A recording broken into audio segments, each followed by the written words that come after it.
Did you examine this issue thoroughly? For example, the subject is something related to a person's social life, or are you emotionally approaching? The majority of them, due to their emotional approach, do not perceive the commands of the Almighty as highly accurate, in my personal opinion. But He is not doing anything to allocate it. Living in this doubt is a terrible situation. The Almighty states, do not be like this. Do not become one of the individuals who doubt. Those who are suspicious always live in this manner. What action should I take in that case? Depart from that location. Since it is not forbidden to hear the shape, the people who always live with this shape in the customer are living like this. After a while, he starts seeing it as normal and believes that not mentioning it, keeping it inside, not talking about it is faith. He initiates the process of contemplating suppressing it, evading such probing questions, and refraining from bringing it to mind as a religious operation. This is an extremely terrible state of deception and, of course, a state of discord and conflict. Is it possible for a hypocrite to emerge from a believer? It is emerging in this manner. Therefore, he acts as though he has no difficulties, appearing very tranquil, without actually experiencing that trust, that confidence, that faith in persevering, that strong belief in pushing forward, that unwavering conviction in his heart. Can't bring myself to say it. If we react to this ourselves, to our surroundings, and to our children, suddenly tomorrow with our own hands, it means we are raising types that will undergo much more harsh transformation. Save, save, save. He was unable to communicate with us, share with us, or have discussions and disagreements with us.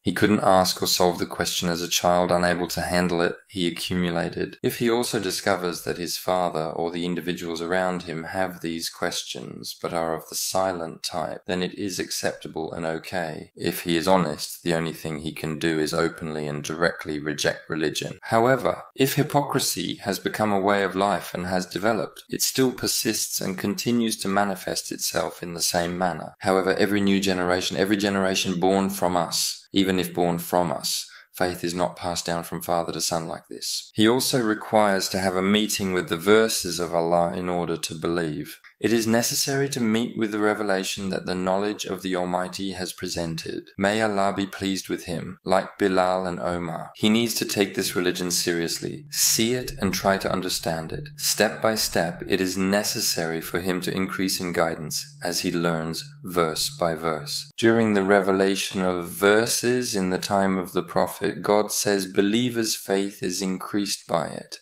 Hypocrites would question, whose faith has increased due to this verse? Tell me whose faith has increased now with this verse? They stated that the wave is communicating. The Almighty also mentioned that the level of faith among believers is on the rise. While reading the verses, they experienced joy in witnessing the truths. Sharpness, tranquility, contentment foster inner peace, resulting in confidence and self-assurance in one's capabilities. Indeed, it turns out that the promise of our Lord is true and His word is true, which creates a great sense of peace and trust in a person. However, in light of the presence of such gaps and unanswered questions, the more these inquiries proliferate, the greater the erosion of trust in them, resulting in a loss of certainty regarding the concepts of heaven and hell. You speak of heaven as if you were someone who sees fish swimming in water. Due to his doubts regarding numerous aspects of the same book, he is beginning to regard the book's promises with less seriousness. Neither as a positive news nor as a negative threat does it carry any significant impact.